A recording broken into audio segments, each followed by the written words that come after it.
Hannah Lessenger and her family are heading to an area in northern Kenya where they've been told there's enough water and pasture for her livestock. It will take them a day to walk there. There's a drought in parts of Kenya.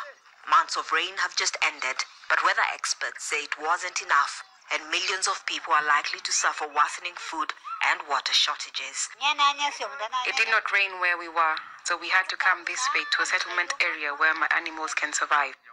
Herders from different parts of this region are bringing their animals to areas such as Maralal, where it has rained. But frequent droughts and scarcity of resources often causes conflict between herding communities. Many of the conflicts begin from watering points, cattle markets, and grazing areas like this one, and it takes so little to start a fight which can spiral out of control and trigger revenge by communities. These are elders from neighboring Samburu and Pokot ethnic groups. They started peace meetings after 10 years of fighting, killed hundreds of people.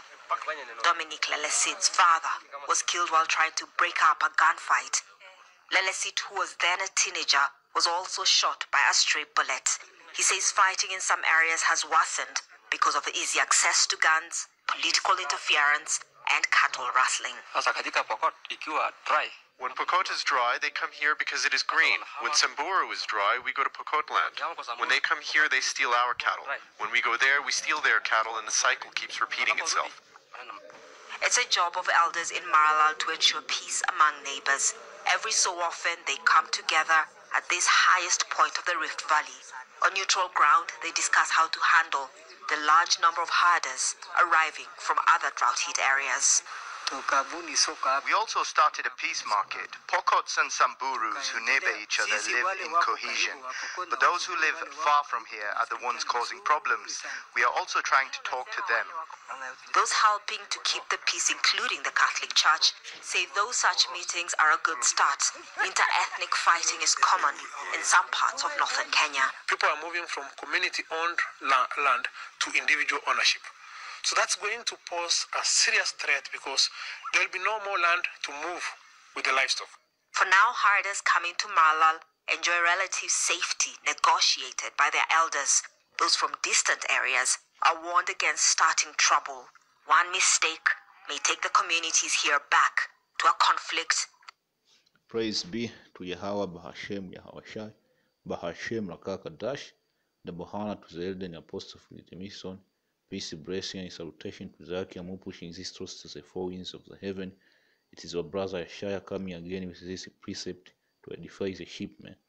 And here on the video, you saw a great salvation in the land of this Canaanite, man, which is Kenya.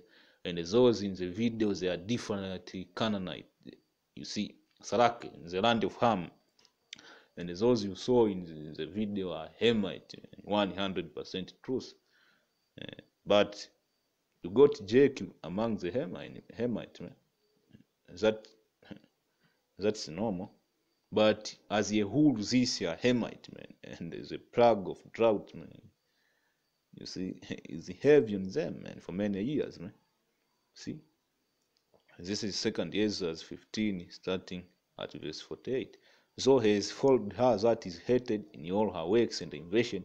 Therefore says God, man. So this other nation is a followed Esau, man, in oppressing the nation of Israel, man, including her, man.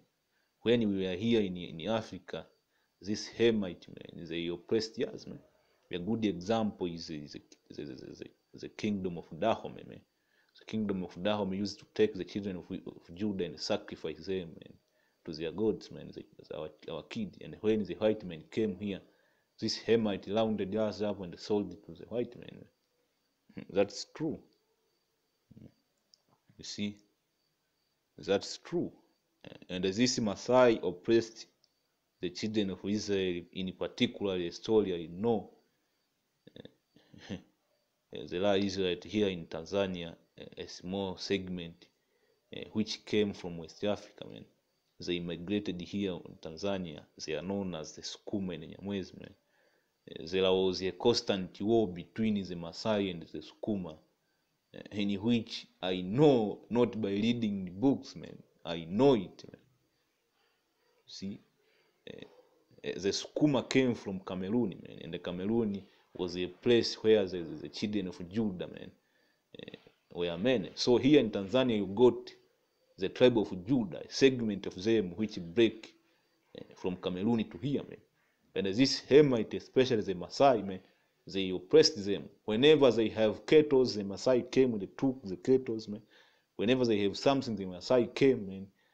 Because the children of Israel were like foreigners here, man. The Maasai oppressed them and whatever, man. So the Lord is sending plague, man, to this Hamite.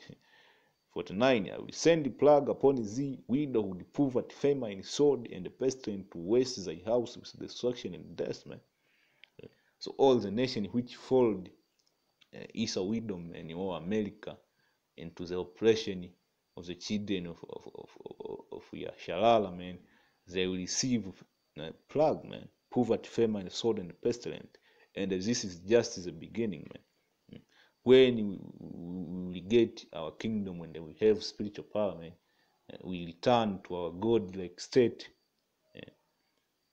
we will send drought to this Hamite, man, and the other nations, man. See? See,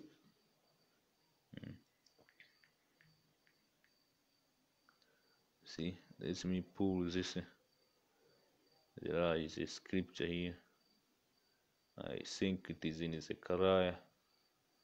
If I am not mistaken, it is Zechariah 14. Let me look for it.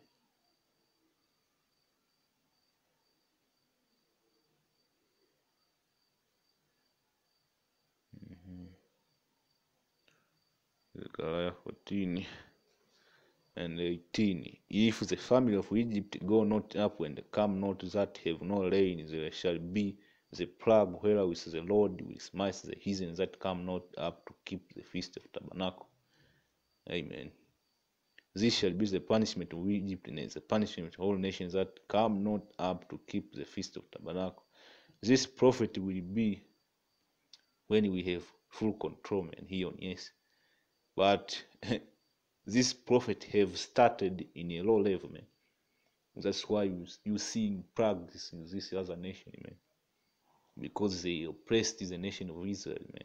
And this plague are going to intensify, man. In the kingdom of heaven, when we will be enjoying these other nations, they will be experiencing plagues as we experienced, man, when we were under their rulership.